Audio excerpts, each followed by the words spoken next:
sur table. Une émission proposée par Hype FM.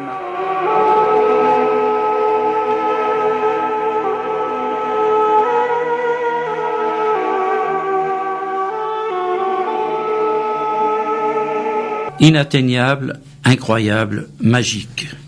Chouchi, ville assiégée de l'Artsakh, a été libérée il y a 27 ans, le 9 mai 1992, grâce à l'héroïsme exceptionnel de ces jeunes combattants qui, par cet acte, ont libéré non seulement une ville, mais tout l'Artsakh, car comme le général Toro l'avait dit 100 ans plus tôt, celui qui domine sur Chouchi domine sur le Gharapar. Le 11 mai 1994, le cessez-le-feu était finalement signé à Bishkek entre l'Azerbaïdjan, l'Arménie et le Gharapar. Oui, le Gharapar qui, après avoir été écarté pour des raisons qui semblaient logiques à l'époque, est censé retourner à la table des négociations comme une partie essentielle du conflit. L'Artsakh, c'est également un combat mené à l'extérieur, comme aux États-Unis, où plusieurs États ont déjà reconnu son indépendance, ou comme en France, où plus d'une dizaine de communes ont signé des chartes d'amitié avec des régions ou des villes artsakiotes. Mais ces chartes d'amitié posent problème non seulement à l'Azerbaïdjan, mais également aux administrations préfectorales de France qui veulent les interdire. L'Artsakh, c'est également la joie, la jeunesse et le sport, en particulier le foot. Les jeunes d'Artsakhi ont eux également le droit de jouer au foot, comme ceux de tous les peuples ou pays non reconnus, et c'est ainsi que l'Artsakh organise du 1er au 9 juin prochain le championnat des pays et peuples non reconnus, la CONIFA Artsakh 2019, la 3e édition de ce championnat. L'Artsakh, c'est également le cinéma, et après Tevanik et le dernier habitant, Jivan Avedisian, cinéaste de talent, achève son 3e film, La Porte du Paradis, toujours sur ou autour de l'Artsakh, tourné en tout cas en Artsakh, avec des comédiens de grand talent, eux aussi. Il sera notre invité par téléphone à la fin de ce Carte sur table, que nous débutons avec, bien entendu, le représentant de l'Artsakh en France, que nous souhaitons appeler un jour l'ambassadeur de l'Artsakh en France, Hovhannes Kevorkian, bonjour. Bonjour. Et Anouch Baudouin, juriste, professeur de droit international à l'Université Côte d'Azur, bonjour. Ravi de vous avoir autour de cette table pour parler de cette question si importante des chartes d'amitié qui nous concerne particulièrement ici en France.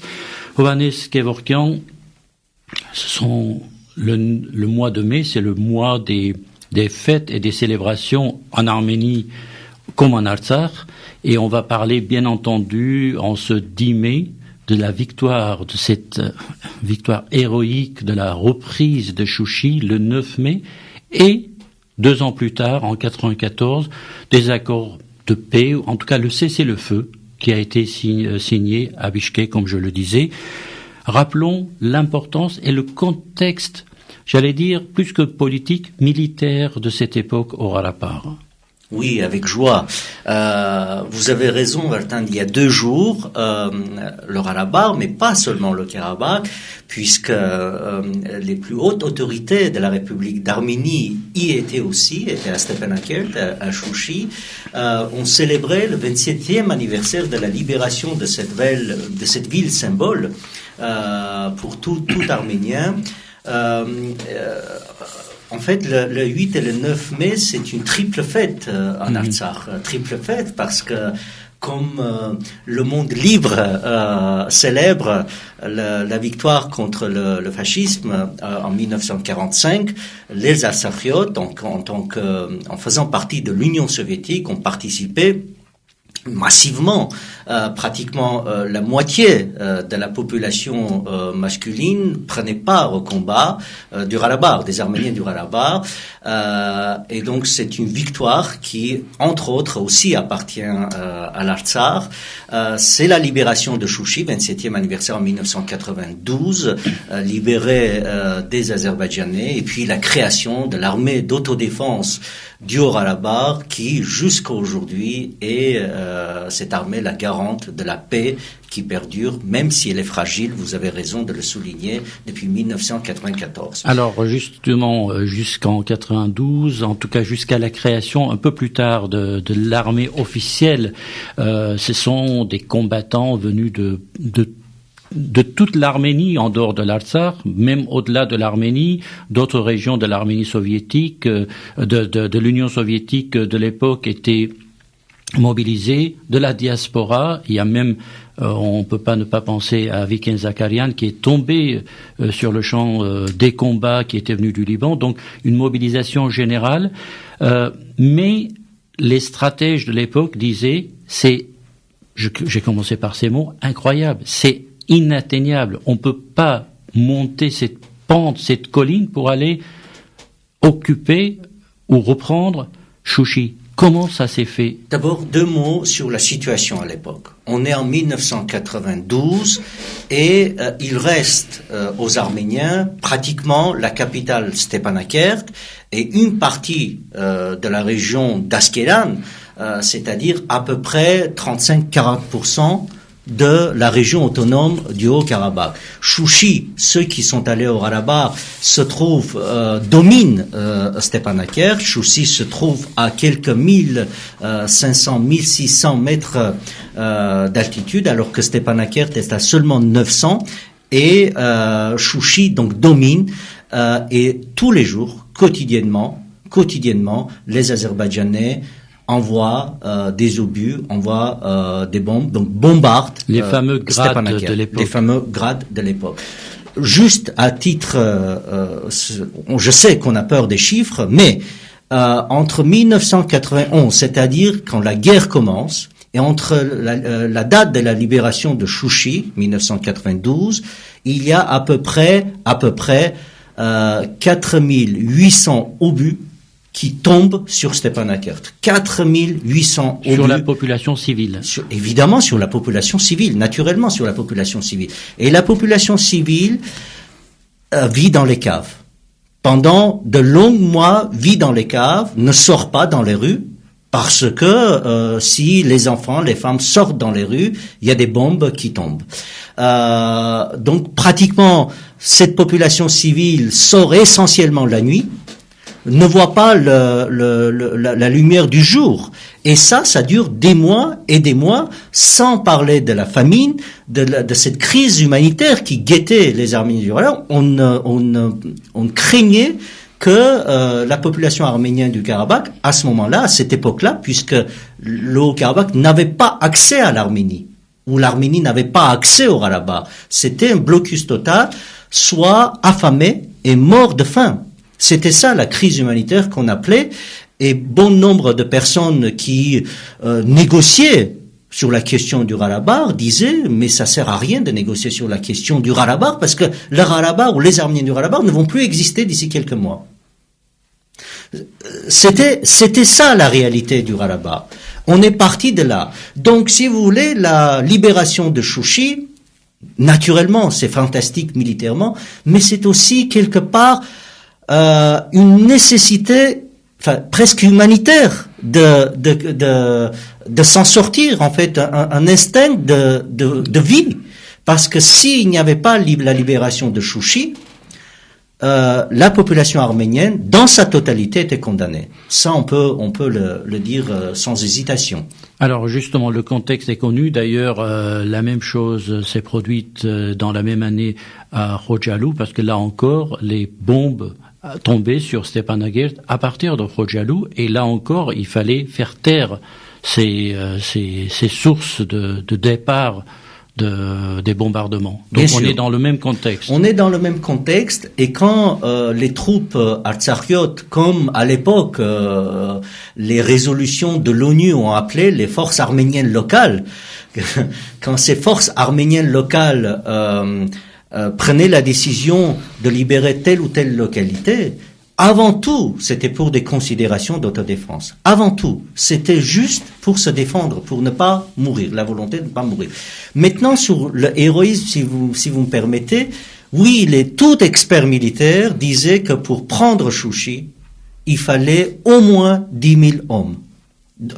avec cette hauteur, au moins 10 000 hommes. Alors que les forces d'autodéfense du Karabakh, l'ensemble des forces, l'ensemble sur tout le territoire, était seulement 7 000.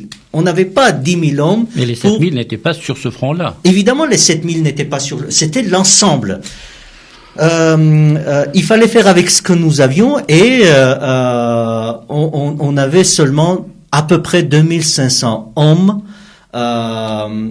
qui pouvaient se mobiliser pour libérer la ville de Chouchi. Alors, il faut peut-être rendre hommage à tous un par un et surtout à leur commandant en chef, le fameux commandos, qui est aujourd'hui Arkadi Tevosyan, mais plein de héros, on peut pas ne pas citer Ashod-Roulian par exemple. Ashod-Roulian. Je crois que c'est le premier qui est arrivé, qui est entré dans Chouchi, et puis plein de héros, et puis ceux qui sont morts, et puis des femmes qui étaient là aussi pour accompagner ces combattants, mais également les médecins qui étaient là pour sauver des vies de ceux qui sont tombés avant d'arriver à Chouchi. Donc il y a tout ça et une opération en 4 directions.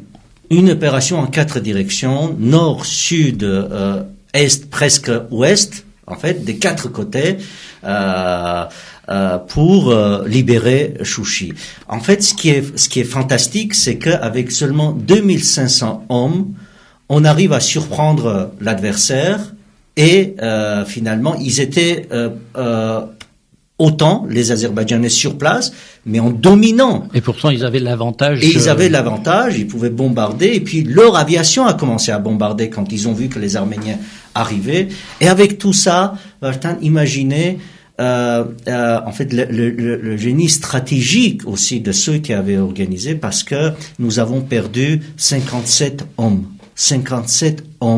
pour libérer Chouchi. C'est quand même 57 hommes, mais pour un tel combat, c'est beaucoup, 57. Mais pour libérer Chouchi et assurer la survie, en fait, du Karabakh, de l'ensemble de la population, c'est 57 hommes tombés, héros, devant qui, évidemment, nous nous inclinons, et on l'a fait avec relativement peu de pertes, et c'est à l'honneur de ceux qui avaient organisé cette opération. L'opération était baptisée mariage dans les montagnes. Mariage dans les montagnes, et des 4 donc points, les Arméniens commencent à escalader. Et le 9 mai, la nuit du 8 mai, il commence la nuit du 8 mai vers 2 heures du matin. Et le 9 mai, le lendemain, c'est-à-dire un jour et demi plus tard, Chouchi est libéré. Chouchi est libéré, une ville qui était en quelque sorte transformée en un entrepôt des armes, des armements. Même les églises, c'était transformé en dépôt de fusils et de fusils, d'obus, et les Azerbaïdjanais, en quelque sorte, quand ils ont vu qu'il allait perdre Chouchi, ont tenté de tout exploser à Chouchi pour que rien ne reste. Mais ils n'ont pas réussi. Ils n'ont même pas réussi, en fait, à... Alors, justement, il y a quelque chose qui est assez remarquable et très intéressant dans la psychologie du soldat azerbaïdjanais. Comme en 2016, on l'a vu également, tous ces soldats qui fuyaient les fronts, et on a vu des vidéos comment les officiers tiraient sur leurs soldats pour qu'ils retournent sur le front du combat. Là encore, à Chouchi, les Azerbaïdjanais, à un moment donné, ils ont fui, tout simplement, ils ont baissé les bras. Oui, Vartan, probablement ça a une explication tout à fait logique. En fait, quel que soit le soldat ou quelle que soit la force militaire, surtout quand on parle des bénévoles, parce que vous avez raison, on parle des bénévoles, on parle des résistants, on parle des individus. Ce n'est pas à ce moment-là, l'État est quasi inexistant pour organiser l'autodéfense. Ce sont des individus, des résistants bénévoles qui ont pris individuellement la décision d'aller défendre ce bout de territoire arménien. On parle des Arméniens. Et ces Arméniens, quand ils y sont, au-delà de l'idéal, au-delà de tout ce que vous voulez, avant tout, défendre la vie. La vie des hommes et des femmes qui voient tous les jours, des enfants qui voient tous les jours. Ça, il n'y a pas une plus grande motivation, un plus grand stimule pour un soldat, pour un résistant, que de défendre la vie. On ne peut pas, quel que soit l'amour pour la patrie, pour les montagnes, pour tout ce que vous voulez, quand il s'agit de la vie, et surtout des nôtres, en fait, quand chaque soldat défend aussi la vie des siens, de sa famille, parce que c'est sa famille qui n'ose pas sortir le jour à Stepanakert, qui vit dans ces cas. Il y a des débats à Stepanakert, vous vous rendez compte, les débats à Stepanakert, et c'est pas un débat, c'est presque extrêmement tendu pour décider à cette époque si par mois il faut donner 300 ou 350 grammes de farine à la population, à chaque personne. 300 ou 350 grammes. Et la tension monte parmi ceux qui doivent décider, qui ont cette responsabilité de décider, parce que il faut choisir, il faut trancher 300 ou 350 grammes. 350 grammes, il n'y en a pas. Il n'y a pas assez. Comment prendre cette décision? Pas pour les jours à venir, en tout cas. Absolument. Et c'est ça la réalité du Rarabar, de Chouchi, de Stepanakert en 1992. 92. Et on ne peut pas, et l'explication, si je dois donner une explication, pour moi c'est celle-ci. Le résistant arménien défend la vie. Le soldat azerbaïdjanais, je ne sais pas ce qu'il défend, il exécute des ordres, certainement. Mais il ne défend pas la vie des Azerbaïdjanais à Chouchi. Il ne défend pas la vie des Azerbaïdjanais. Et donc, Ovanes Kevorkian, les mois passent, les combats s'accentuent, les Arméniens commencent à gagner des combats, des fronts les uns après les autres, et puis c'est la belle époque pour les combattants parce que la motivation, elle est au plus haut degré, et l'Azerbaïdjan est affaibli en quelque sorte parce que les territoires libérés par les Arméniens, aujourd'hui on les compte, on est à 12 000 et quelques kilomètres carrés. Quelle est la situation et la psychologie de l'Azerbaïdjan entre 92 et justement 94, le moment d'arriver sous Haïdar Aliyev à cet accord de cessez-le-feu? C'est toute l'importance de la victoire à Chouchi, parce que c'est à Chouchi que nous débutons cette série de victoires qui vont accompagner tout au long de cette guerre de libération les Artsakhiot, et donc évidemment par conséquent à mettre le début des défaites les unes après les autres des Azerbaïdjanais. Cela donne une confiance aux résistants arméniens que la victoire contre cet Azerbaïdjanais qui, à l'époque, déjà, était considéré comme surpuissant, parce que beaucoup mieux armé, avec beaucoup plus d'hommes engagés dans l'armée azerbaïdjanaise, avec plus d'argent et de moyens face aux troupes d'autodéfense. Et puis n'oublions pas que les équipements de l'armée soviétique dans cette région-là sont restés dans les mains de l'armée azerbaïdjanaise. Naturellement. Donc beaucoup de matériel aussi. Oui, mais probablement pour le malheur des Azerbaïdjanais, parce que ces équipements étant restés dans leurs mains, ils ont toujours pensé que grâce à ces équipements, ils allaient donner finalement une leçon aux Artsakhiot. Ils ont toujours voulu continuer la guerre, toujours, malgré les défaites qu'ils ont eues après 92, et à chaque fois, ils ont vu que cette supériorité militaire finalement ne servait pas à leur objectif de donner une leçon et de reprendre le Haut-Karabakh par la force. Et c'est arrivé à un niveau d'affaiblissement presque total en 1994 que l'Azerbaïdjan demande le cessez-le-feu. Oui, en fait, après Chouchi aussi on voit c'est pas seulement la confiance dans les rangs des résistants arméniens, mais aussi c'est la panique presque dans le camp azerbaïdjanais, parce qu'en 93, il y a des tentatives de coup d'État. Il y a des coups d'État en Azerbaïdjan. Il y a des changements de pouvoir. Tout n'est pas lié, on va dire, à la faiblesse militaire de l'Azerbaïdjan. C'est parce que politiquement, l'Azerbaïdjan est affaibli. La panique s'y installe parce que l'Azerbaïdjan politiquement n'est plus organisé. L'administration ne fonctionne plus. Il y a une bataille de pouvoir à Bakou. Et tout ça, évidemment, influence sur le cours des opérations, heureusement pour nous. Et nous arrivons à percer ce blocus.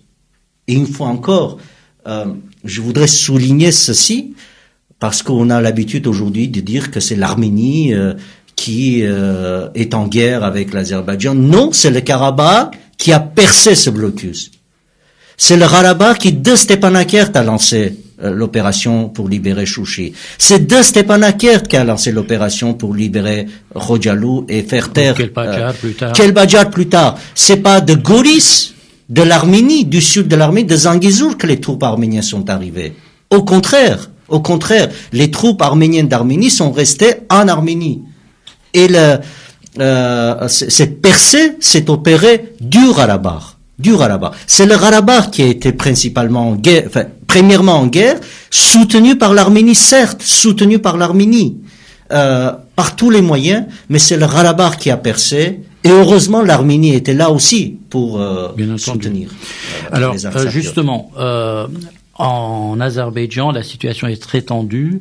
On sait, que l'Azerbaïdjan ne veut pas le reconnaître, que les histoires racontées sur les exactions au Khojalu avaient pour but également de changer le régime en Azerbaïdjan. Ça, personne ne le dit, les gens l'ont oublié, mais en tout cas, c'était aussi ça. Tout le cinéma qui était monté autour des soi-disant personnes massacrées à Khojalu, alors que les massacres ont eu lieu, ceux qu'on nous montre ont eu lieu à Agdam, et Agdam était à ce moment-là sous autorité azerbaïdjanaise. Absolument. Exclusivement, sous le contrôle des armées azerbaïdjanaises, et c'est là que ces gens ont été tués. Oui. Quelques personnes azerbaïdjanaises, des journalistes, ont essayé de dire ça. Ont essayé en tout cas d'émettre des doutes. Dire, mais ça ne colle pas. Comment ça se fait que les Arméniens qui ont pris Khojalu, qui ont tué, soi-disant, la population civile, finalement les cadavres se trouvent en Azerbaïdjan. Comment les Azerbaïdjanais ont pu récupérer ces cadavres quelques heures plus tard, alors que c'était les Arméniens qui avaient le contrôle. Enfin, ça ne colle pas. Mais ces journalistes ont été tués. Et ce sont des journalistes qui... Azerbaïdjanais. Ceux qui ont mis les doutes de ce qui a été le discours du pouvoir azerbaïdjanais ont été éliminés simplement. Même le président Moutalibov, à l'époque... Moutalibov, entre autres, a affirmé dans ses interviews que c'était un conflit, une guerre pour le pouvoir. Et donc, les Azerbaïdjanais ont décidé d'exécuter... ethniquement, à Khojalu, ce n'était pas des Azerbaïdjanais, c'était ce qu'on appelle des Turcs meskrets.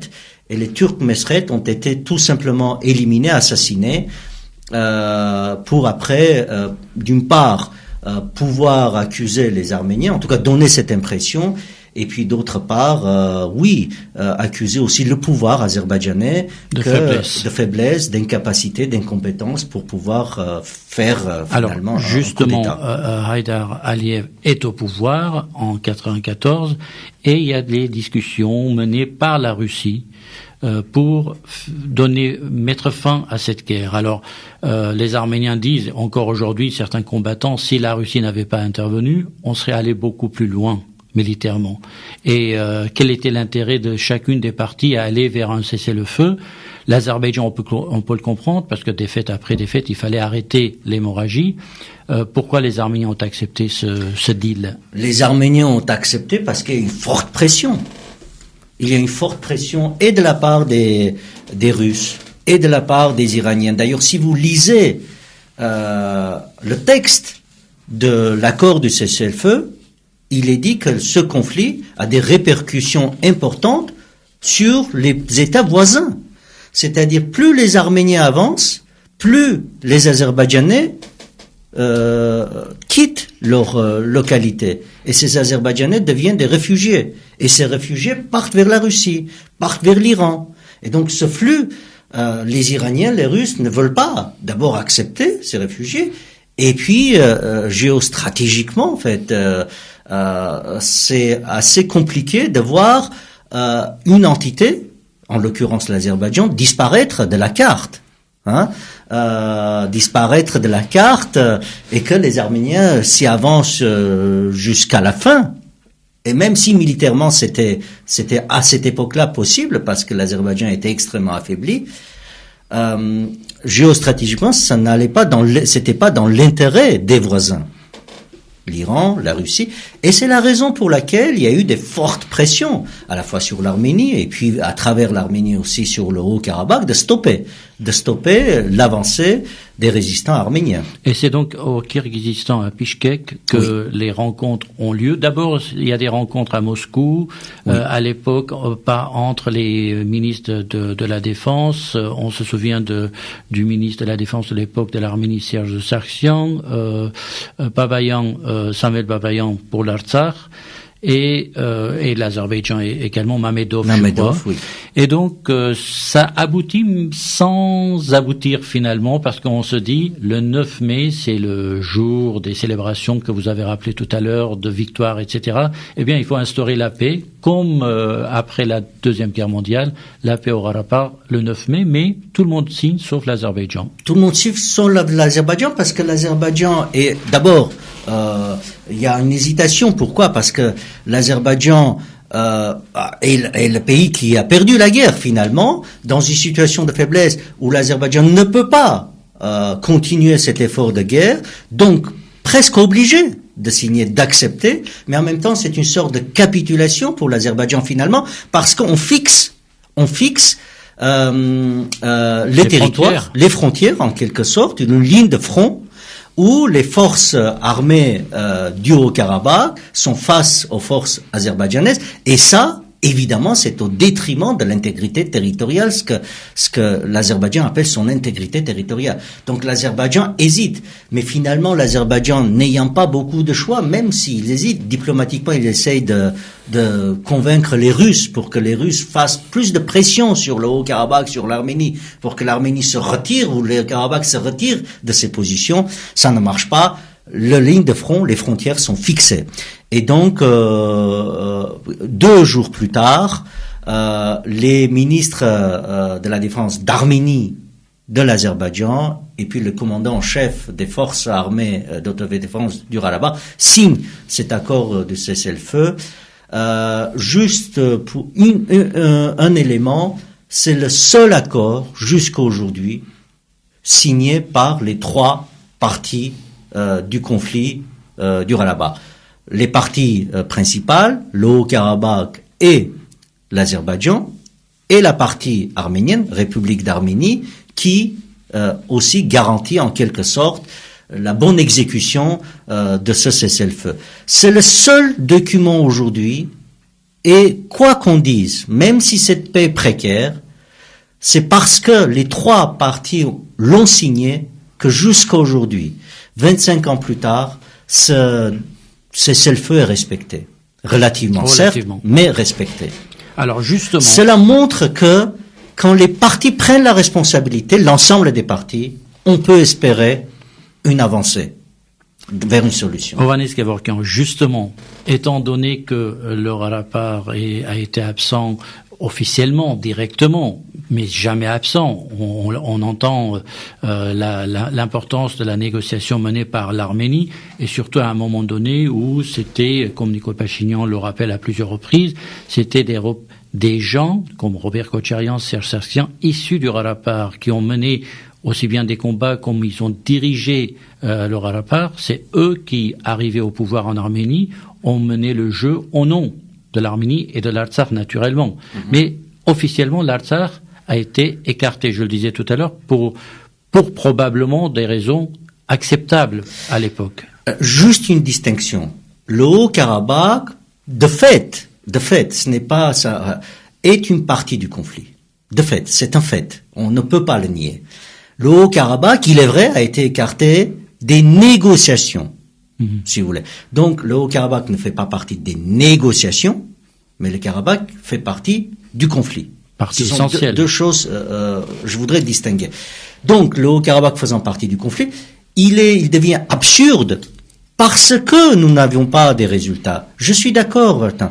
Si tel ou tel mécanisme, tel ou tel format donne la possibilité d'avancer, de trouver une solution, ce n'est pas une question de principe, c'est une question de bon sens. Un format donne la possibilité d'avancer, avançons. Mais à condition que ça donne la possibilité d'avancer. Si 25 ans plus tard, on voit qu'au contraire, l'absence du Karabakh ne fait que stagner la situation et il n'y a aucune avancée, zéro avancée, à un moment donné, on dit, si vraiment on veut la paix, si vraiment on veut la solution, c'est un bon sens. Il faut faire venir aussi le Haut-Karabakh pour parler et donc pour ensemble avancer vers une paix. Alors, est-ce que... Quand on refuse ça, nous avons l'impression qu'on refuse simplement l'avancée dans les négociations. Parce que c'est une question de bon sens, ce n'est pas une question de principe. Alors justement, pour imaginer le retour du Ralapar, il faut comprendre aussi le contexte dans lequel le Ralapar a été écarté. Comment? Est-ce que c'était par une décision sous-entendue ou un accord écrit? Quel est le mécanisme de ce qu'on va appeler le fait d'écarter le Ralapar? Quel est le mécanisme? Qui a décidé? Comment ça s'est fait? Alors, ça se fait avec l'Azerbaïdjan, bien sûr, qui essaye toujours donner l'impression, par ce ruse finalement, que en écartant le Haut-Karabakh des négociations, on peut considérer que le Haut-Karabakh non seulement ne fait pas partie des négociations, mais finalement ne fait pas partie du conflit. Et donc le conflit essentiellement c'est entre l'Arménie et l'Azerbaïdjan. Pourquoi l'avoir accepté côté arménien? Alors tout à l'heure on a dit, et très bien, les Serge Sarkissian, Robert Kocharian, c'était des Ralapartis, ils ont une certaine légitimité naturelle de parler au nom du Ralapar, ils ont dirigé le Ralapar, en tout cas Robert Kocharian, et Serge Sarkissian très impliqué. Mais dans quelle logique? Alors, je ne peux pas expliquer dans quelle logique, parce que personnellement je pense que ça a été une erreur. Et si je commence à expliquer, je pourrais donner l'impression que j'essaie de justifier. Mais je ne sais pas dans quelle logique et pour quelle raison ça a été accepté, parce que même si l'Azerbaïdjan le souhaite, pour moi c'est naturel que l'Azerbaïdjan le souhaite. Est-ce que c'était une sorte de deal, écartons l'Azerbaïdjan, le Ralapar, parlons entre nous, et puis on fera des concessions, parce qu'il y avait Key West, il y avait des espoirs, mais des espoirs pas forcément au bénéfice des Arméniens, parce qu'on a, à chaque fois qu'on a parlé d'espoir, on a parlé de donner des territoires. Si ça a été la motivation, Vartan, pour mettre de côté le Haut-Karabakh parce que la solution semblait être proche, nous voyons maintenant que finalement on s'est trompé parce qu'il n'y a pas eu de solution. Donc quoi qu'il arrive, même si c'était fait par cette motivation, finalement il y a eu erreur parce que la solution n'est pas arrivée. Donc une fois encore, si quelqu'un veut régler le problème sans le Ralapar, très bien. Mais si on n'arrive pas à régler le problème sans le Ralapar, il n'y a pas d'autre solution que d'accepter le Ralapar.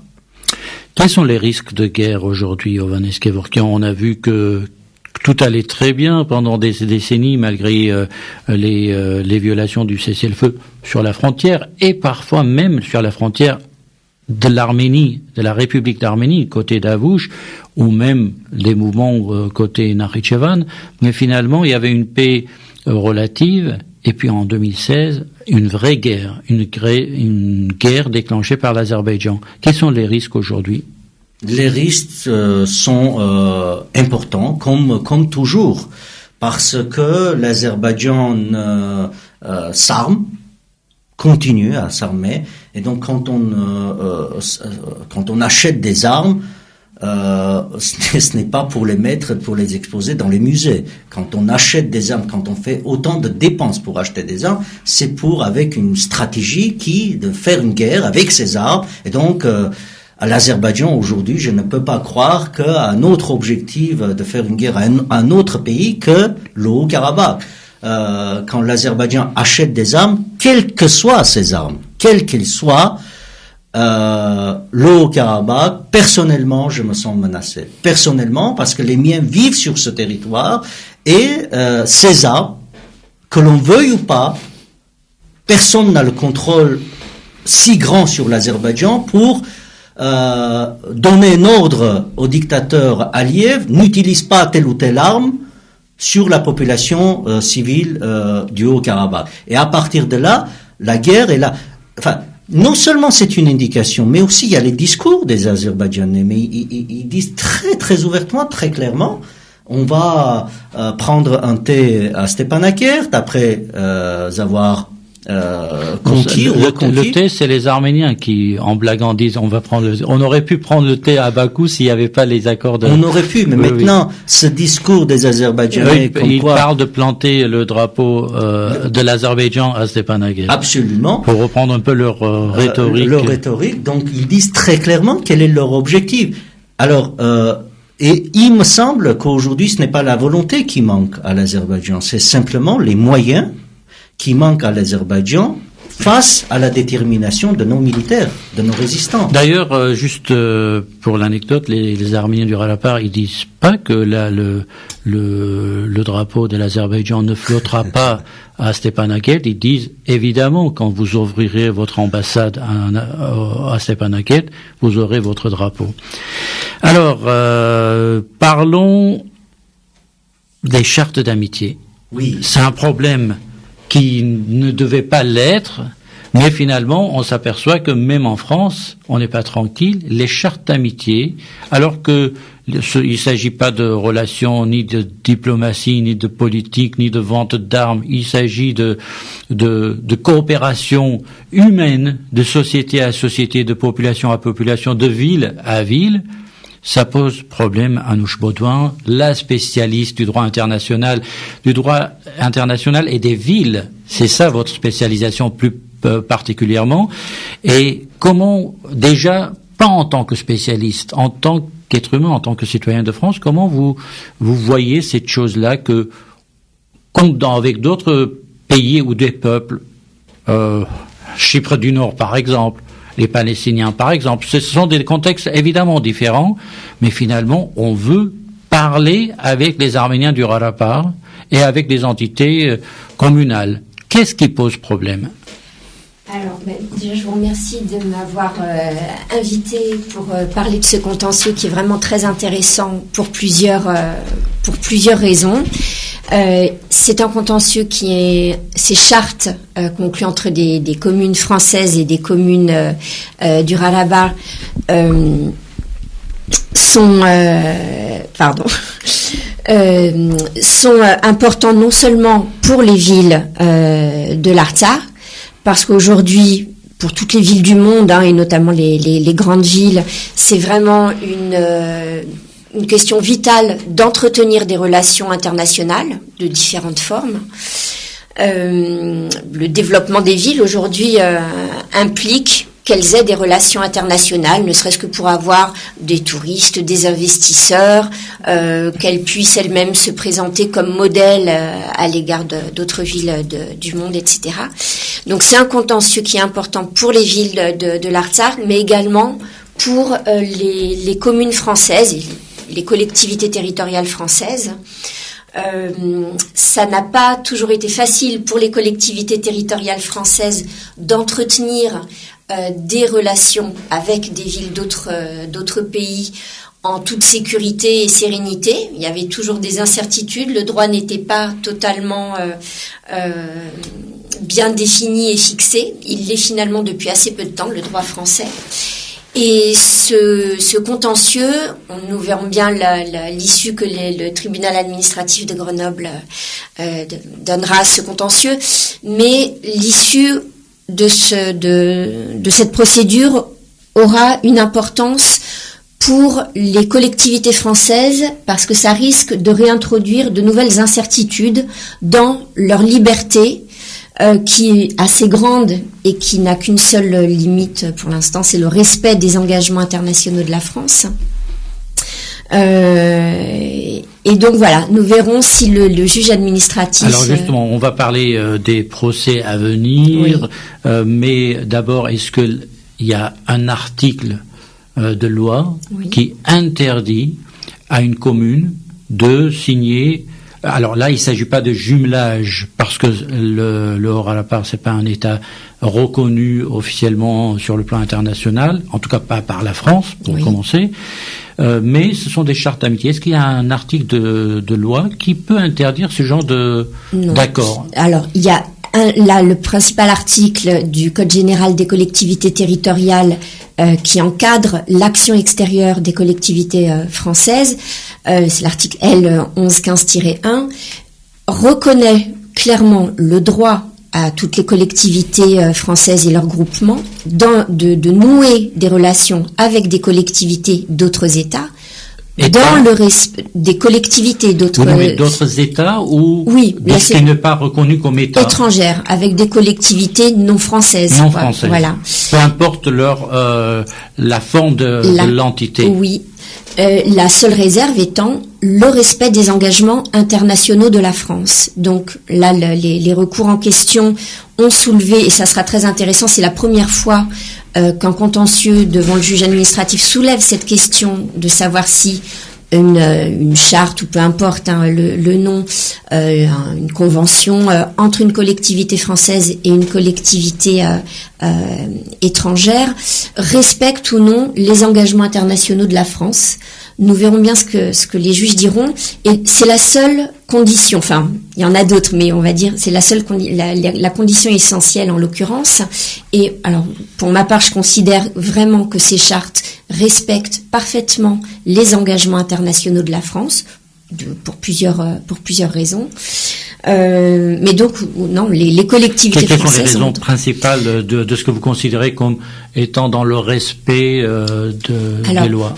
Si le gouvernement français, par certaines circulaires, a avancé l'idée que ces chartes pouvaient être contraires aux engagements internationaux de la France, c'est en raison de la position de la France au regard du conflit au Haut-Ralapar. La France ne reconnaît pas, et c'est son droit, bien sûr, de ne pas reconnaître le Haut-Ralapar l'Artsakh comme État indépendant. Et la France fait partie, aux côtés de la Russie et des États-Unis, du groupe de Minsk de l'OSCE, qui essaye de mener des négociations, et dont vous avez parlé tout à l'heure à propos du Haut-Ralapar. Et donc, la France s'est engagée dans une position de neutralité, donc non-reconnaissance du Haut-Ralapar et de l'Artsakh en tant qu'État indépendant, et position de neutralité dans le conflit. Alors, et c'est un peu embêtant pour les Arméniens. On a un coprésident du groupe de Minsk, un État coprésident à qui l'Azerbaïdjan achète des armes, et on a un autre État coprésident à la France où on peut même pas faire des relations de paix entre deux communes et entre deux sociétés. C'est quand même étrange pour la situation de l'Artsakh. Alors, c'est étrange. Moi, je considère que ces chartes vraiment n'encouragent pas, ne reconnaissent pas déjà l'Artsakh comme un État indépendant. Donc, ça n'est pas contraire à l'engagement de la France de ne pas reconnaître l'Artsakh. Et elles ne sont pas non plus contraires à la neutralité de la France dans ce conflit. Je pense même que c'est l'inverse, c'est plutôt le fait que la France veuille empêcher les collectivités françaises et les collectivités artsakiotes de nouer des liens, qui est un manquement à sa neutralité. Priver les villes du Haut-Ralapar de toute relation, de toute possibilité de relation internationale, c'est avantager un acteur, certains acteurs au conflit, et en désavantager d'autres. Il n'y a pas de raison, et c'est d'autant plus, je dirais, la preuve en est la comparaison avec l'attitude des États-Unis. Les États-Unis ont également le même engagement de neutralité à l'égard du conflit, et ça n'empêche pas du tout les villes et même les États américains, des États-Unis d'Amérique, d'entretenir des relations avec des collectivités du Haut-Ralapar. Plus que ça, de reconnaître l'indépendance du Haut-Ralapar. 9 États ont reconnu l'indépendance du Haut-Ralapar. Donc, comme la question de la reconnaissance du génocide, on est, je crois, il manque un État qui n'a pas reconnu, alors l'État fédéral ne reconnaît toujours pas. Là, on est à 9 États, et je pense que année après année, le nombre des États va monter pour arriver peut-être aussi à 50 États un jour. Oui.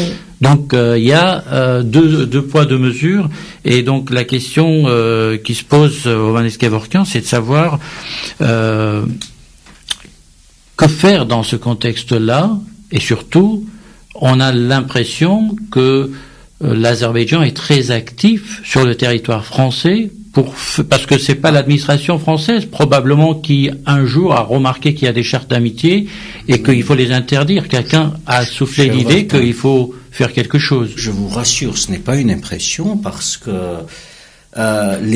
certaines municipalités étant assignées ou attaquées par les préfectures, ces mêmes préfectures ont dit aux municipalités qu'ils avaient fait suite à des lettres, à une correspondance que les avocats de l'Azerbaïdjan ont eue avec le préfet. Et ils ont même transmis l'ensemble de la correspondance avec les avocats azerbaïdjanais, et on voit quelle pression l'Azerbaïdjan met sur les préfets pour que les préfets fassent respecter, comme ils le disent, la loi en France.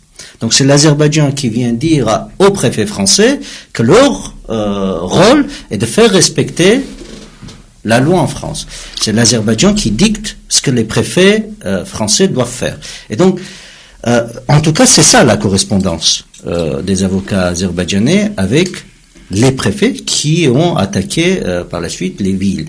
Mais vous savez, l'histoire en fait de ces chartes qui commencent dès 2013, finalement, part d'un constat où un certain nombre de maires inquiets du sort des Arméniens du Karabakh, parce que toujours dans un état d'isolement, toujours vivant sous cette menace, informaient souvent ces maires par leur administrés d'origine arménienne ou autre, ayant visité eux-mêmes le Haut-Karabakh, donc décident d'aider, de tendre une main à la population du Haut-Karabakh, à certaines collectivités territoriales du Haut-Karabakh.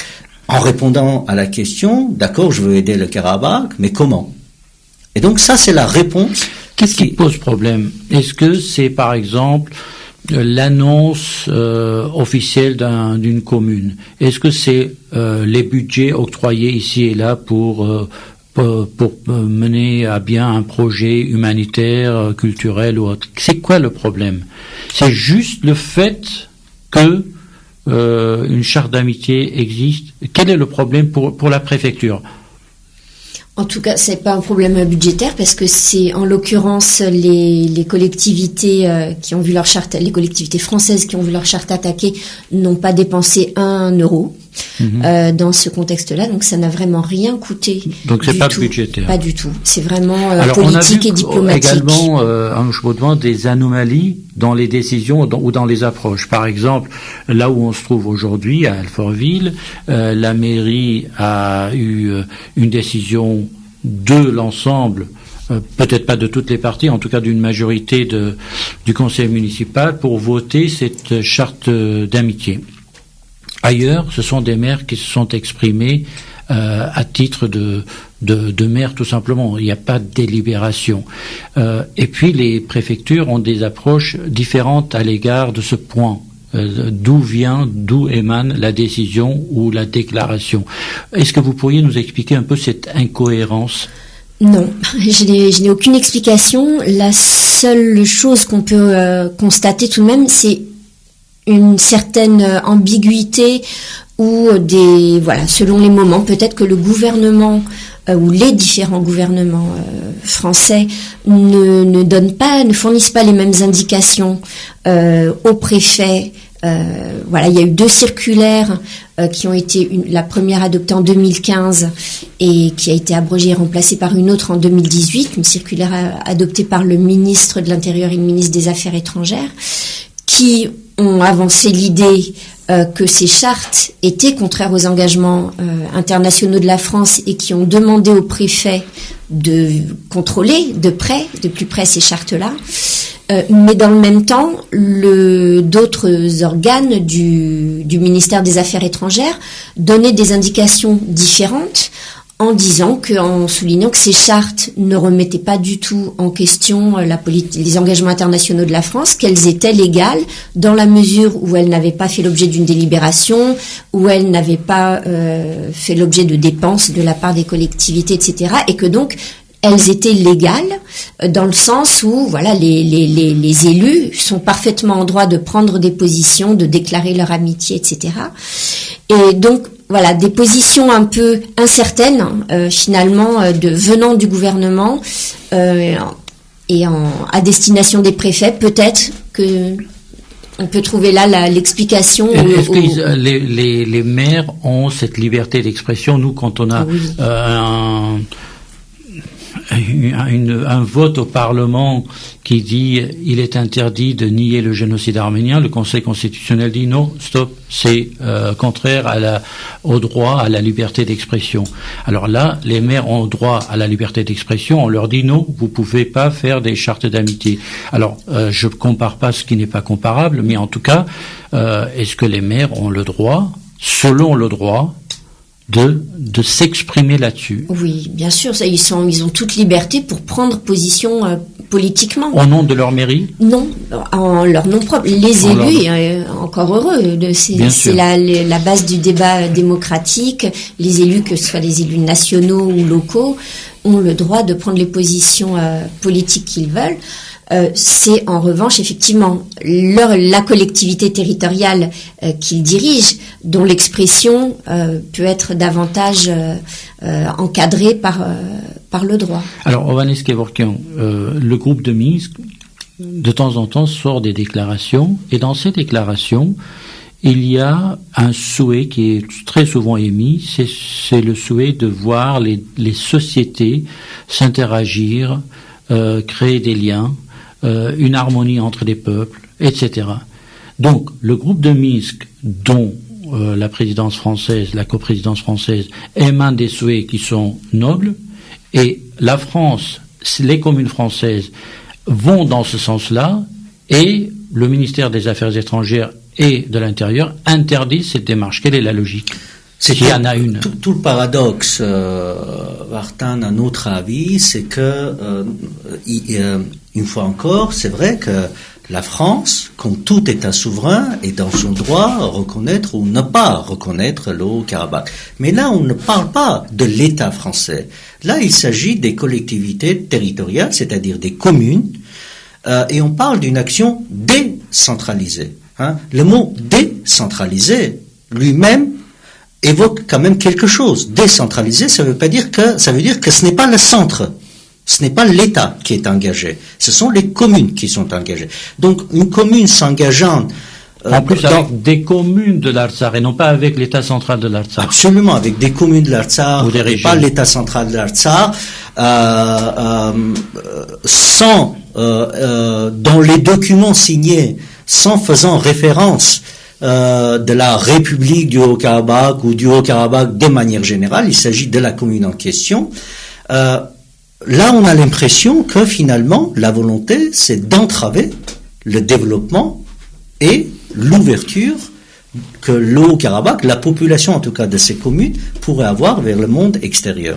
Et c'est dans ce contexte-là qu'il est fort regrettable pour nous que, d'accord, tout pays a le droit de reconnaître ou ne pas reconnaître le Haut-Karabakh, mais on a l'obligation de ne pas faire obstacle au développement d'un peuple ou d'un pays. On a l'obligation de ne pas l'isoler sur un plan international. On a l'obligation de ne pas fermer toutes les possibilités de sortie vers le monde extérieur et donc faire le relais d'une politique qui est la politique de l'Azerbaïdjan et qui vise au moins faire du Karabakh une prison à ciel ouvert. Au moins, si ce n'est plus. Et donc, quand on fait la continuité de cette politique, en autre sens, on perd sa neutralité. Et on perd son engagement de neutralité et sa crédibilité pour être médiateur dans un conflit. Anouche Baudouin, on le disait tout à l'heure, avec d'autres pays, reconnus, non reconnus, la France et des communes françaises ont des rapports décentralisés, dans le même style à peu près que les chartes d'amitié. Alors expliquez-nous, est-ce que les chartes d'amitié, c'est spécifique à l'Artsakh? En tout cas, même si on met de côté le titre de ces accords, de ces conventions, est-ce que ce genre de convention existe avec d'autres pays? Et est-ce que ça pose également problème ailleurs? Et si ça pose pas problème, pour quelles raisons? Alors, il y a d'autres exemples, ils sont même assez nombreux, de relations entre des collectivités françaises et des collectivités d'États non reconnus, enfin d'entités non reconnues par la France en tant qu'État, dont le statut international n'est pas reconnu par la France.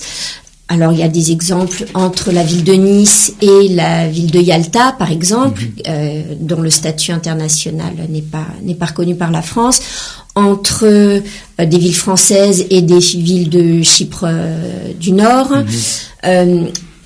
Ça n'a pas soulevé de contentieux pour l'instant. Ça n'a pas une importance pour l'instant politique qui a été suffisamment relevée pour faire l'objet d'un contentieux. Il y a énormément de relations entre des collectivités françaises et des collectivités des territoires palestiniens. La Palestine revendique un statut étatique que la France ne lui reconnaît pas. Mais la France reconnaît la représentation. L'autorité palestinienne, voilà. Exactement. C'est là l'argument. Il y a même une représentation officielle avec exactement. Un drapeau à Paris. C'est l'argument principal pour justifier justement cette différence d'attitude. Oui, mais pour les Palestiniens, à la rigueur, on peut comprendre. Il y a une explication. Mais pour Chypre du Nord, un État qui n'est reconnu que par la Turquie, enfin un État, si on veut appeler ça un État, et qui fait partie de l'Europe. La France est un des pays moteurs de l'Union européenne. Le Chypre est un territoire européen, est un État européen, membre de l'Union européenne. Oui. Et puis la France devrait défendre l'intégrité territoriale de son partenaire chypriote. Et voilà que on a des relations. Comment ne pas les interdire? Tout à fait. Voilà. On peut considérer qu'il y a deux poids, deux mesures, comme vous disiez tout à l'heure. Concernant Chypre du Nord, l'argument du ministère des Affaires étrangères est d'indiquer que tout de même, la France entretient des relations, pas diplomatiques au sens traditionnel du terme, mais entretient des relations avec les autorités de Chypre Nord. C'est un problème si la France entretient avec des relations avec une autorité occupante. Oui. Occupante d'un territoire chypriote. Mais je voudrais juste revenir sur le cas palestinien. Effectivement, la France entretient des relations avec l'autorité palestinienne, mais même dans ce contexte-là, il y a plus d'une centaine, je crois, de projets de coopération entre des collectivités françaises et des collectivités de territoire palestinien. Même dans ce contexte-là, il y a eu certaines contestations, tout de même, de certaines coopérations entre des collectivités françaises et des collectivités de territoire palestinien, au motif que les collectivités françaises prenaient trop ouvertement parti dans le conflit israélo-palestinien et que ça impliquait une prise de position trop forte de la part et certaines coopérations entre villes françaises et palestiniennes ont été annulées pour ce motif-là. C'est arrivé. Alors, dans ce contexte-là, que reste-t-il à faire, Hovhannes Kevorkian, sachant que il y a des procès en cours, il y a un jugement qui sera rendu rapidement. Est-ce que on a une estimation, enfin une appréciation de ce qui pourrait se passer? Que disent les juges à ce propos? Et quelles sont les possibilités juridiques, techniques pour faire face à cette situation qui est purement juridique, judiciaire, je dirais? Oui, je sais que le 16 mai prochain, dans quelques jours donc, il y aura une audience au tribunal administratif de Grenoble sur l'affaire. Et Madame Baudouin, je sais que Madame Baudouin aide les villes, les municipalités de Bourg-les-Valences, de Bourg-des-Péages, qui sont attaquées par le préfet. Quoi qu'il arrive, sur un plan politique, les maires disent, on ne peut pas censurer une amitié avec des décisions judiciaires. Et une amitié, ça n'a pas une logique juridique. Une amitié, c'est une amitié. Une solidarité, c'est une solidarité, quel que soit qu'il y ait censure ou pas censure, l'amitié restera. Ça, c'est la position politique de pratiquement de l'ensemble des maires qui se voient attaqués sur un plan judiciaire. Mais j'espère que finalement la décision de la justice n'ira pas dans ce sens-là, parce que en fait, cette solidarité, cette amitié ne fait mal à personne. En fait, c'est préjudiciable à personne finalement. Je ne comprends pas, et les maires du Haut-Ralabar ne comprennent pas, et la population du Haut-Ralabar ne comprend pas comment on peut d'abord censurer une amitié, et puis quand cela ne met mal, sauf l'Azerbaïdjan qui veut à tout prix isoler le Haut-Karabakh. Qu'est-ce qui peut pousser d'aller dans un sens où on interdit tout contact avec les Français, pas avec l'État français, avec les Français. Alors, Arnouch Baudouin, même question pour vous. Qu'est-ce qui va se passer sur le plan juridique ? Moi, j'attends avec impatience et grand intérêt les arrêts du tribunal administratif de Grenoble. Ça sera important, comme je disais tout à l'heure, à la fois pour les villes de l'Artsakh et aussi pour les communes françaises. Ça risquerait, si le tribunal administratif venait à annuler ces chartes, ça constituerait vraiment une régression, un retour en arrière pour le droit français relatif à l'action extérieure des collectivités françaises, et ça plongerait à nouveau les collectivités françaises dans une forme d'incertitude par rapport aux relations internationales qu'elles peuvent entretenir, en se trouvant à chaque fois dans le doute quant à la question de savoir si leur action internationale remet en question ou pas la politique internationale de la France sur tel ou tel point, et ça pourrait avoir des effets vraiment nuisibles pour les collectivités françaises. Mais est-ce que les collectivités locales sont censées, je dirais pas connaître, parce que c'est important de connaître et de suivre, mais ont l'obligation de suivre une politique étrangère de l'État qui, elle, peut changer du jour au lendemain?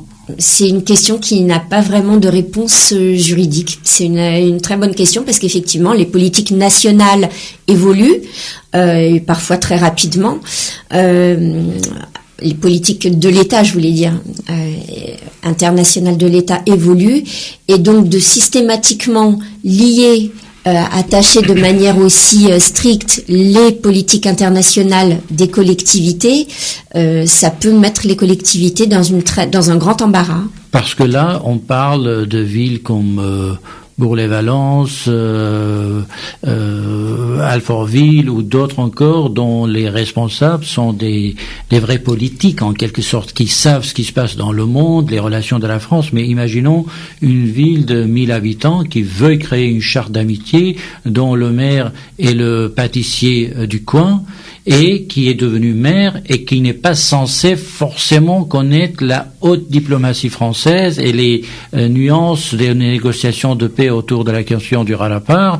Il sait peut-être pas ce que c'est le groupe de Minsk, sans lui retirer ne serait-ce que la moindre compétence ou le degré de savoir, mais ça peut être possible. Alors comment ce maire va se positionner par rapport à ces grandes questions politiques internationales et par rapport à ce que Hovhannes Kevorkian appelait tout à l'heure un geste d'amitié à l'égard d'une population de notre territoire? Oui. Le préfet est là justement en principe pour relayer sur l'ensemble du territoire français les politiques gouvernementales et indiquer sur leur territoire, voilà, ce que le gouvernement français souhaite faire ou non. Si ça se passe mal, le 16 mai, est-ce qu'il y a des possibilités de recours? Alors oui, le 16 mai, ce sera l'audience.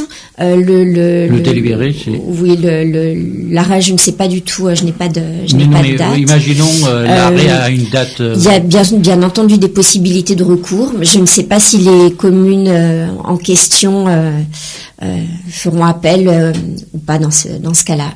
Je ne sais pas. Affaire à suivre, Oui. Vanessa Kevorkian, parce que là, d'ailleurs, on a vu cette semaine un cabinet de lobbying qui s'appelle Victory Capital porter plainte contre l'ambassade d'Azerbaïdjan en France parce qu'ils ont fait un travail pour aller solliciter, recruter entre guillemets des parlementaires français pour servir la cause de l'Azerbaïdjan. Évidemment, l'Azerbaïdjan n'ayant pas payé à ce cabinet, donc Victory Capital, ce cabinet porte plainte parce qu'il y a à peu près 600 000 euros qui ne sont pas payés, et l'Azerbaïdjan dit « vous n'avez rien fait pour nous ». Mais on s'en fout à la rigueur de tous les détails juridiques et techniques. Ce qui est important pour nous, c'est de savoir que l'Azerbaïdjan paye des centaines, voire des millions d'euros pour faire du lobbying en France auprès des parlementaires français. Ah, ça, c'est pas nouveau, mais c'est pas le problème. Le problème, c'est que quand l'Azerbaïdjan commence à ne plus payer, et c'est là où les problèmes commencent. Parce que quand l'Azerbaïdjan paye, tout le monde est content. Et tout le monde est ravi, on prend l'argent, on fait un travail. D'ailleurs, on appelle ça des parlementaires Azerbaïdjan compatibles. Les parlementaires Azerbaïdjan compatibles, ce sont ceux qui, en gros, attaquent l'Artsakh et les Arméniens de manière générale. C'est ça, être un lobbyiste azerbaïdjanais aujourd'hui, parce que l'Azerbaïdjan ne demande pas autre chose que d'attaquer l'Artsakh et l'Arménie de manière générale. Je ne sais pas que dire. Oui, bien sûr, l'Azerbaïdjan a un lobbying en France, et pas seulement en France. Il y a eu plusieurs scandales qui ont un peu effrayé la chronique pratiquement tous les ans. Il y a des scandales où l'Azerbaïdjan est impliqué pour corruption de tel ou tel responsable politique dans telle ou telle structure européenne. Ce n'est pas nouveau.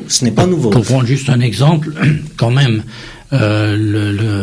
l'Assemblée parlementaire du Conseil de l'Europe, dont des responsables ont été nommés. Bien sûr. Alors là, on parle pas ce qu'on a pu entendre ou lire dans un journal, dans un coin de manchette, mais il y a des procès. Bien sûr. Il y a des preuves de malversation, en tout cas d'argent distribué d'une manière ou d'une autre sous avec des configurations très intelligentes. Il y en a un en Italie, je crois qu'il a monté une société d'agriculture, il a encaissé 2 millions d'euros. Oui, il y a des montages assez sophistiqués, bien sûr, il y a des montages assez sophistiqués, mais à la limite, oui, ça pourrait ne pas nous concerner, mais finalement, ça nous concerne directement parce que nous sommes la cible de ce travail. L'Azerbaïdjan fait une commande pour que nous devenions une cible, pour que nous soyons attaqués, pour que notre image soit ternie, pour que leur cabinet d'avocats nous attaque, pour que leur cabinet de communication dise tout le mal à notre sujet. Donc, dans ce contexte, oui, nous sommes ciblés, et nous sommes les seuls à être ciblés en fait de ces campagnes de communication et d'intimidation judiciaire. Si je vous dis sans provocation, quelle est la différence entre la Corée du Nord et l'Azerbaïdjan?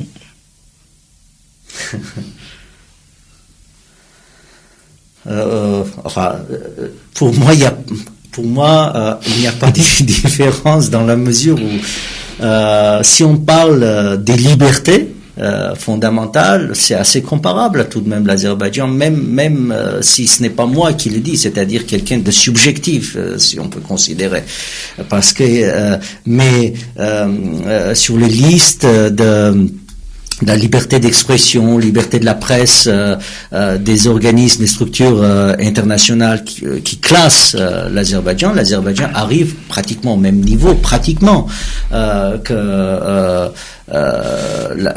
la Corée du Nord.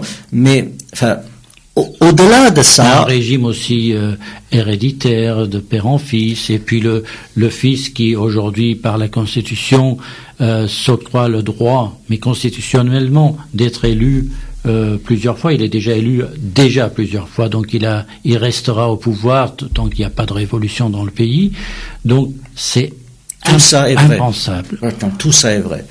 Mais j'ajoute un élément qui est essentiel tout de même. Nous, l'Artsakh, aujourd'hui, nous sommes l'élément qui est le ciment, qui est le noyau de cette politique, c'est-à-dire l'Artsakh, aujourd'hui, est cette motivation où la menace inventée qui proviendrait de l'Artsakh, 150 000 habitants contre...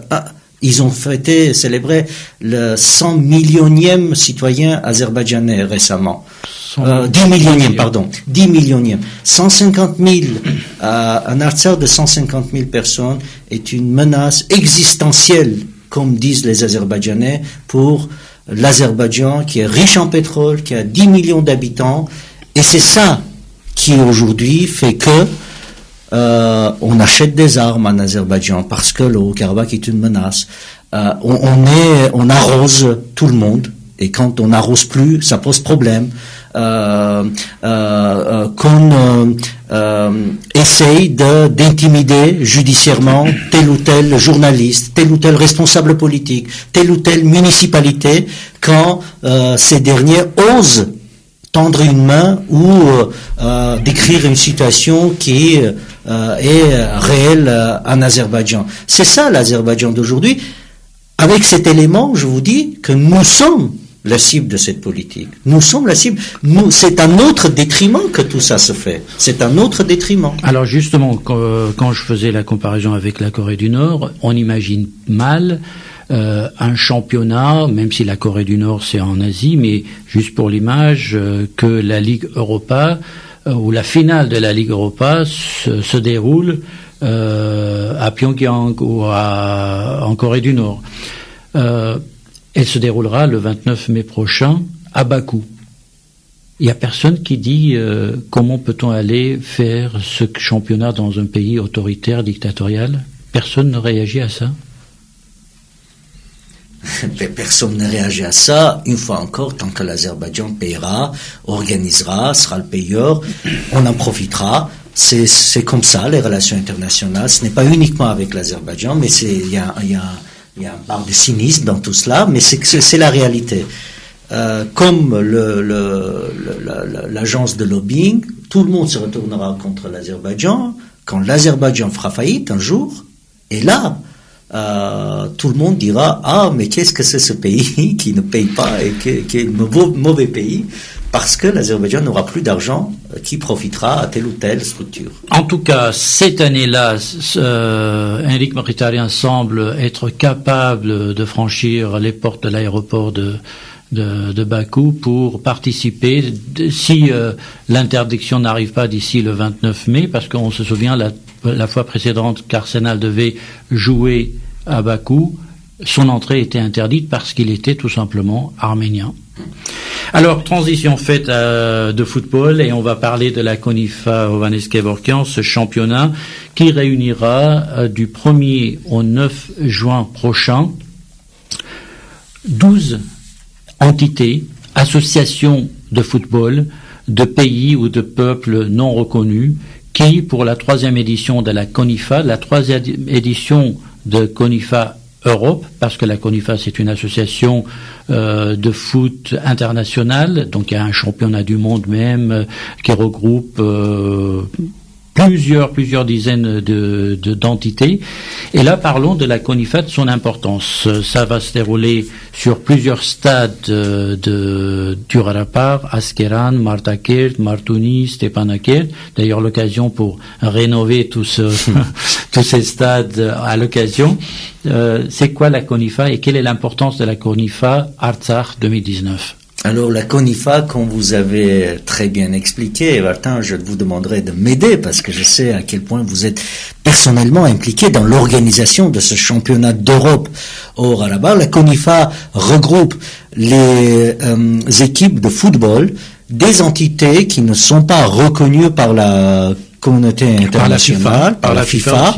Et donc, ces entités ont décidé que cette non-reconnaissance ne devrait pas empêcher à ce que le sport, en l'occurrence le football, se développe dans ces entités, parce que peu importe finalement le statut politique dans lequel une société se développe, mais la population, en fait, ces sociétés a droit, les individus dans cette société tout de même ont droit de bénéficier aussi, ont droit à la vie, tout simplement, et la vie consiste aussi à, entre autres, avoir la liberté de se déplacer, d'avoir accès à l'information, mais aussi pouvoir jouer au football en toute liberté, sans politiser nécessairement l'événement outre mesure. Donc il y a 12 équipes qui vont s'affronter, comme vous avez dit, du 1er au 9 juin au Rabat. Il y a même une équipe française, le comté de Nice, qui d'ailleurs, si je ne me trompe pas, est le champion de la CONIFA, qui a le titre de champion, et donc toutes les équipes vont défier les Français durant ce championnat d'Europe au mois de juin. Alors il y a 2 championnats, le du monde et le championnat d'Europe. Oui. Voilà, donc et pour le championnat d'Europe, comme il y a eu 2 éditions précédentes, c'est la Padanie qui a été championne. Voilà. Donc, alors, ce qui est intéressant, c'est de citer les noms de ces régions ou de ces peuples. Vous avez cité le pays niçois, il y a le pays Sicule en Transylvanie. Oui, c'est en Roumanie, en fait. Voilà, oui. L'Abkhazie, on connaît parce que on suit l'actualité. Donetsk, on connaît, on suit l'actualité. Lugansk, on connaît. Évidemment, l'Artsakh, bien entendu. Sardaigne, on n'imaginait pas qu'il y avait une entité comment je dirais offshore comme ça, qui l'Ossétie du Sud on connaît également. Il y a également l'Arménie occidentale qui à chaque championnat participe. Donc c'est des régions ou des peuples, mais ça c'est pour l'Europe. Mais en tout cas, on sait que sauf l'Amérique latine, partout dans le monde, il y a des associations de foot qui font partie de la CONIFA. Donc l'importance pour nous, parce qu'on parle de la reconnaissance de l'Artsakh, on parlera tout à l'heure quelques mots de cinéma. L'Artsakh, c'est pas que politique, c'est pas que des négociations, c'est pas que des frontières où on reçoit des tirs tous les jours. Heureusement. L'importance de cette visibilité de l'Artsakh dans le cadre de ce championnat de foot. D'abord, avant la visibilité, vous imaginez que ça va être une fête pendant 10 jours. La population du Haut-Karabakh, une fois aussi, aujourd'hui, relativement isolée du monde, où n'a pas beaucoup d'accès, de possibilités d'accès vers le monde extérieur, va recevoir des équipes de football, ce sport qui est tant populaire sur tous les continents de cette planète, et donc va pouvoir bénéficier aussi des joies de la vie, simplement en accueillant ces équipes et en organisant des matchs, quel que soit le niveau, si vous voulez, oui, parce que souvent c'est des amateurs. Oui, bien sûr, mais ça va être simplement des journées de fête, de joie. Quand on dit des amateurs, il faudrait le dire différemment. C'est pas forcément des joueurs de première division ou des équipes nationales, mais c'est pas forcément, j'ai mal dit, c'est pas forcément des amateurs, c'est des vrais footballeurs, mais de niveaux différents, qui se joignent à l'occasion.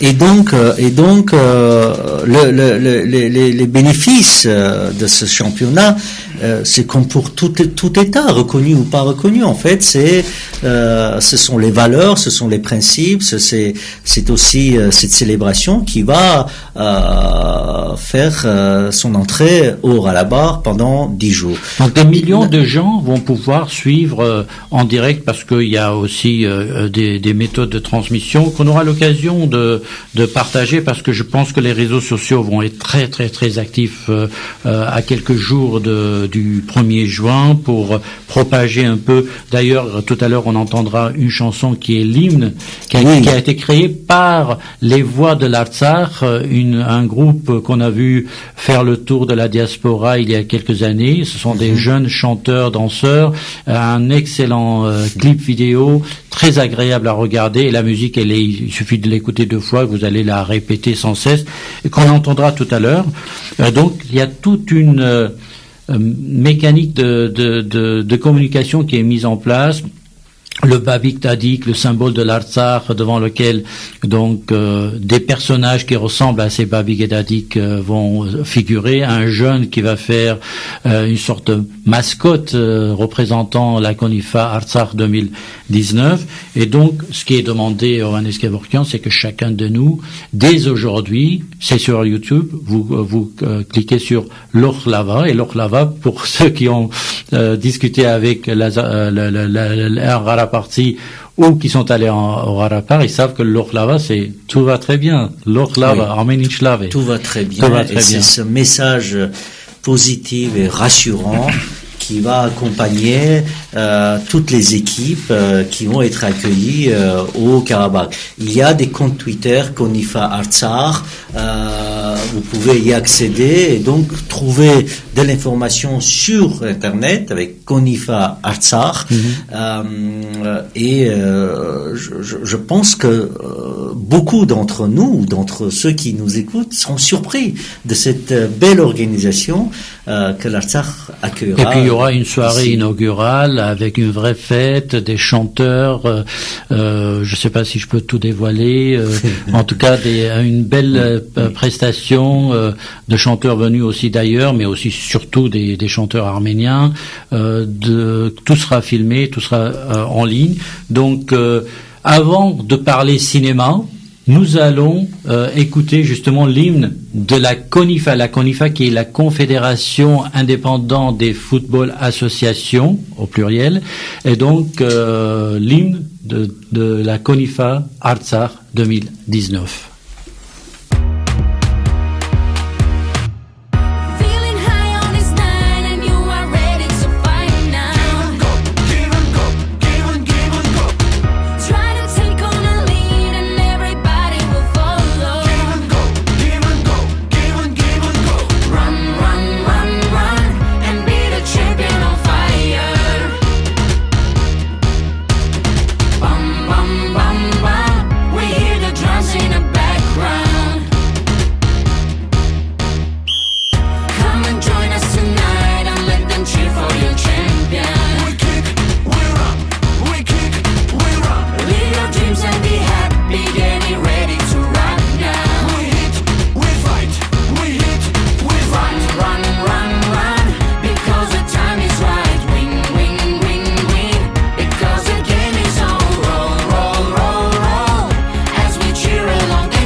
Donc n'hésitez pas à aller sur YouTube, à aller chercher par l'Okhlava, L-O-K-H-L-A-V-A, l'Okhlava, et vous allez propager, on l'espère, cette musique, cet hymne, sachant qu'au Johannes Kevorkian, déjà, l'Azerbaïdjan s'active pour interdire, pour empêcher ce championnat.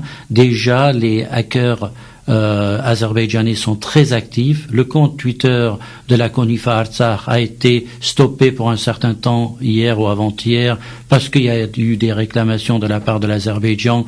Donc la même chose pourrait se produire pendant ce championnat. Donc à nous tous de faire la balance, de créer la contre-attaque en propageant chaque détail sur ce championnat, sur les moments très agréables qui seront propagés et sur les moments forts de foot, mais également, si vous le permettez, c'est un moment important de dévoiler la beauté de l'Artsakh. Bien sûr. Ça, c'est très important.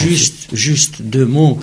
Le sens même de la création de la CONIFA, c'est-à-dire créer une structure qui va rassembler des associations de football qui ne sont pas nécessairement reconnues par la FIFA, mais pour ne pas priver les populations concernées de cette joie de jouer, de faire du sport, même cela, qui concerne uniquement des activités non reconnues, l'Azerbaïdjan met en cause, à tel point nous arrivons, pour prouver juste une chose pour moi en tout cas, c'est que la volonté de l'Azerbaïdjan, c'est d'arrêter la vie simplement au Karabakh.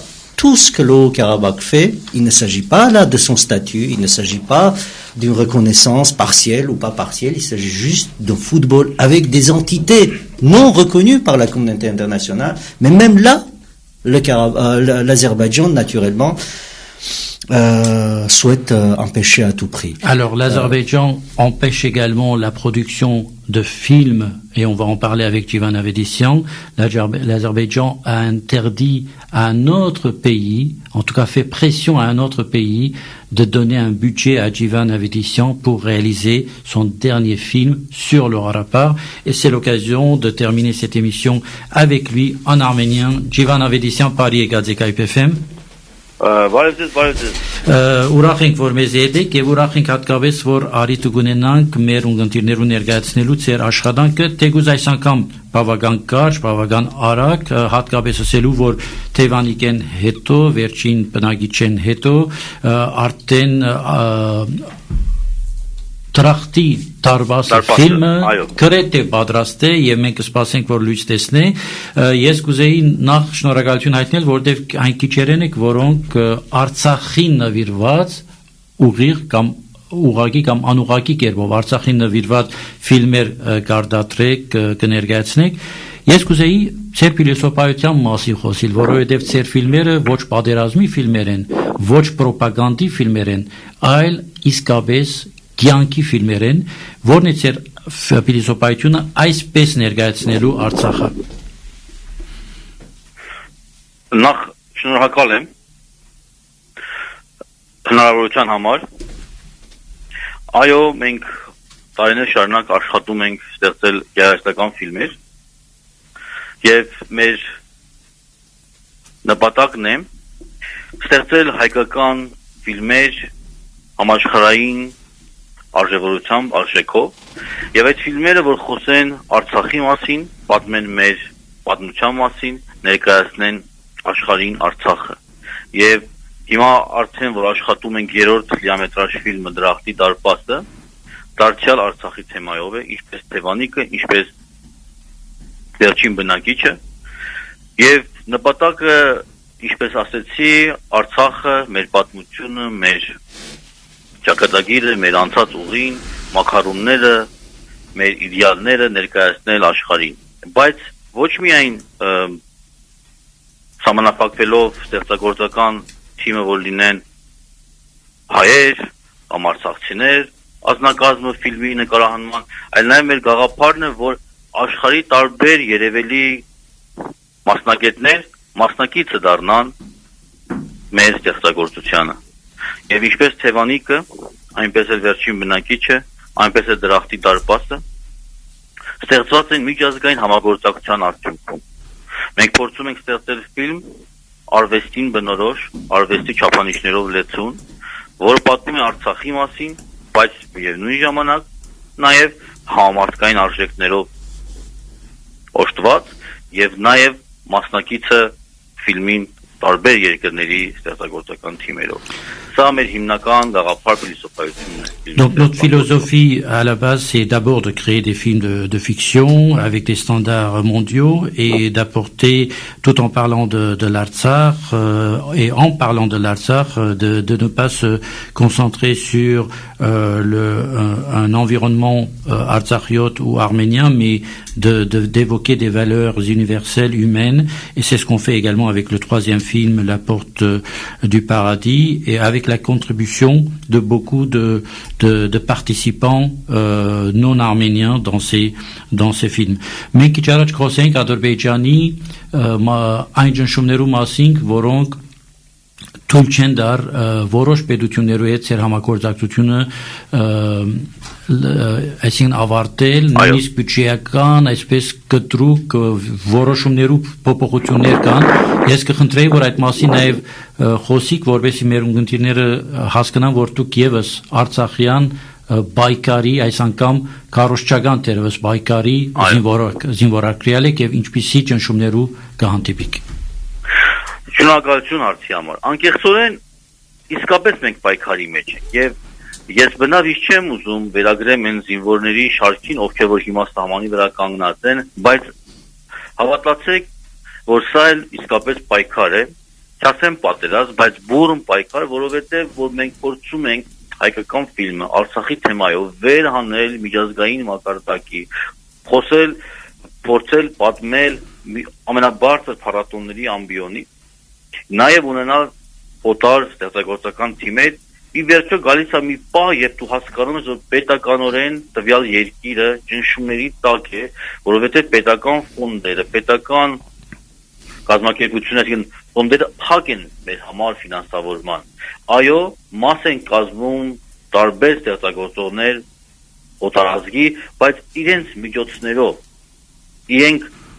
բայց չեն ունենում աջակցությունը պետության կողմից, որովհետև այդ ճնշումները արդեն մենք որ երրորդ երկրում տեսել ենք եւ համոզվել ենք, զգացել ենք մեր մաշկի վրա, թե ինչպես հանգարտ արտգործնախարարության միջամտությամբ, հանգարտ ինչ որ հայտարարությամբ, միջպետական դիվանագիտական հղումով կասեցվում է տվյալ երկրի կողմից։ Հստակ օրինակներ կարելի է նշել։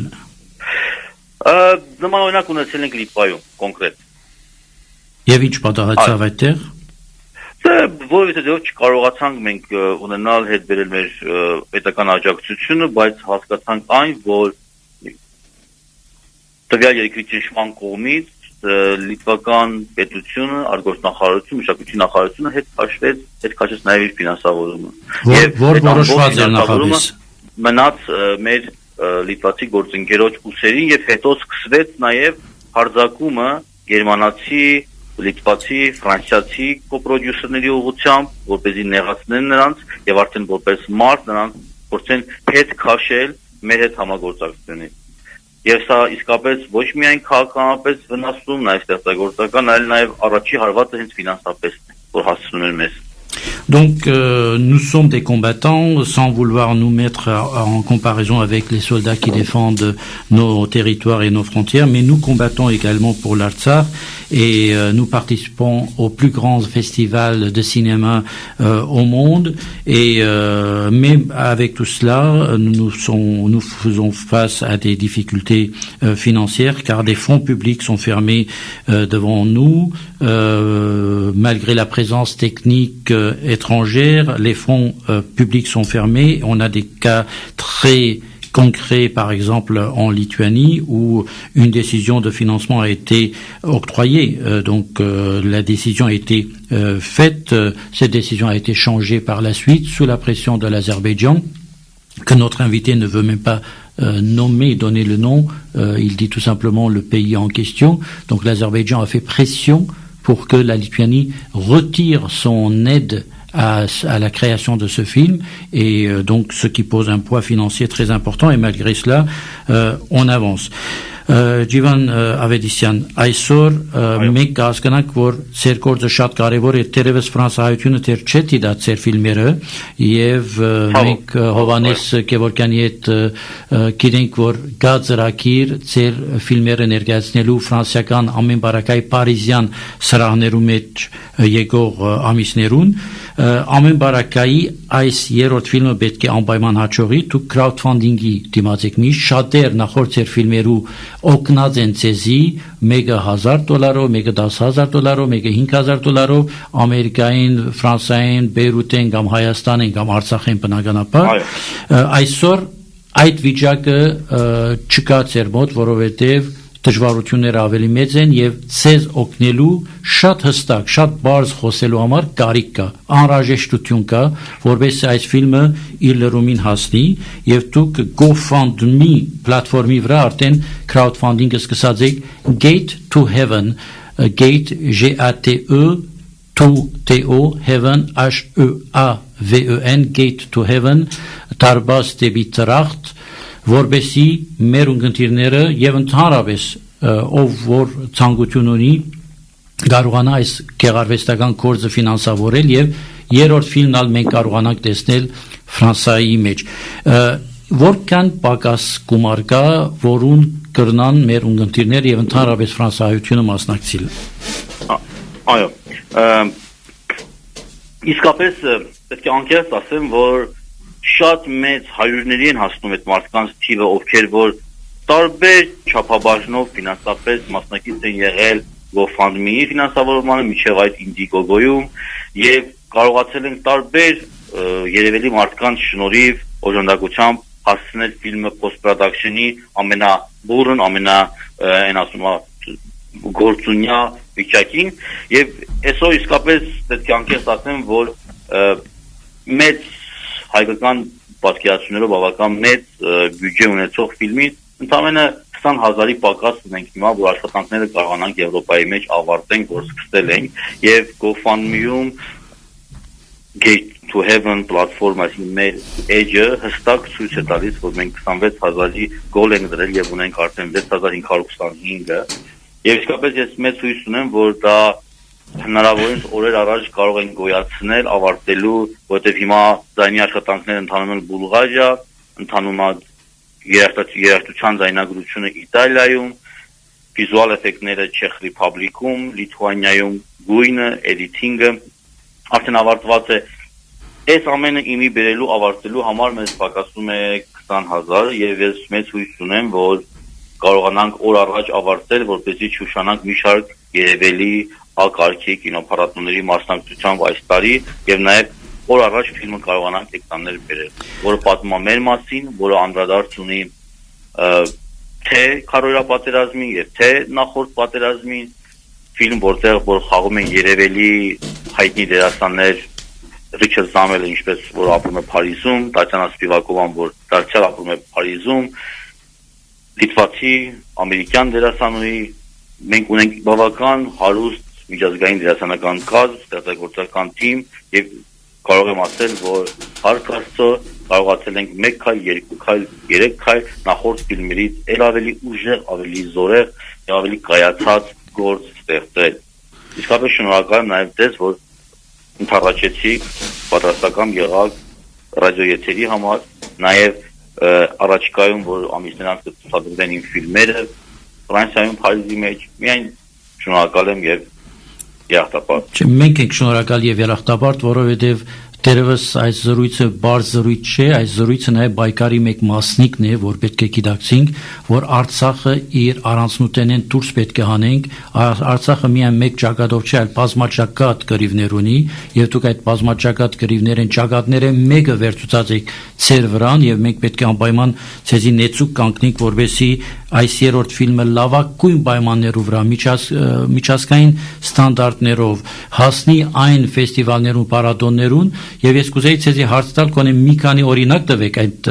պարադոններեն, ֆեստիվալներեն, որոնց դուք մասնակցած եք եւ գիտեմ, որ շուտով նաեւ կան պիտի ներկա գտնվիք։ Այո, եւ Կաննի ֆեստիվալի ֆիլմ մարքեթին մենք արդեն 7 տարի ամեն տարի մասնակցում ենք, որովհետեւ պրոյեկտները զարգացնում ենք Բերլին եւ Կաննի մարքեթներում եւ նաեւ այսպես օգտվելով առիթից ասեմ, որ հիմա ես մեկնում եմ Կանն, թե ապահովելու հանդիպումներ ունեմ Gate to Heaven-ի առաջխաղացման համար տարբեր վաճառքի գործակալների, sales agent-ների, դիստրիբյուտորների հետ։ Նաեւ ասեմ, որ լավ, այսպես հասուն հանդիպումներ ունենք Բերլինից, հետո արդեն լուրջ քննարկելու ենք նոր պրոյեկտը, նոր մի ֆիլմ, որը դարձյալ պատմում է Արցախի մասին, մեկ այլ տեսանկյունից, այլ կողմից։ Այսինքն մեր պայքարը, մեր մարտը, մեր գործը պայմանավորված չի 20-ամյակով, 25-ամյակով, 30-ամյակով, մենք շարունակական աշխատանքի,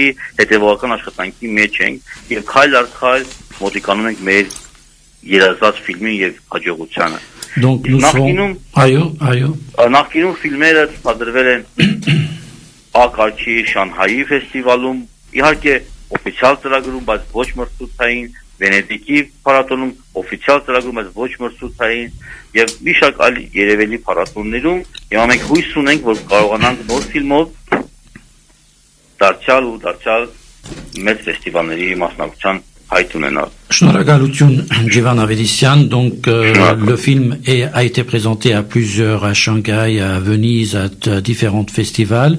Il sera Ջիվան Ավետիսյան à Cannes dans les jours à venir pour présenter le film et créer sur ce marché du film donc des rencontres avec aussi des distributeurs et différents intervenants dans le monde du cinéma, et donc le cinéma arménien et le cinéma de Ջիվան Ավետիսյան se développe, et je pense que nous devons tous être solidaires et des soutiens infaillibles à ce mouvement culturel cinématographique.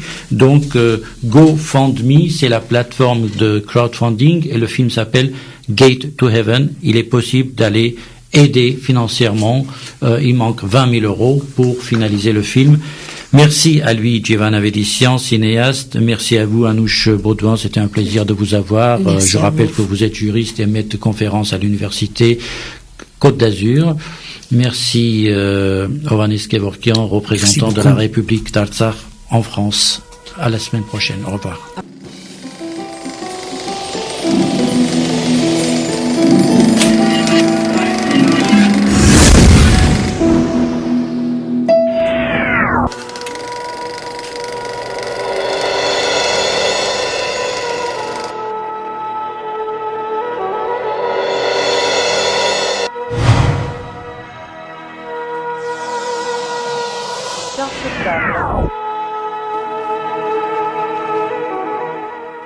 Une émission proposée par Hype FM.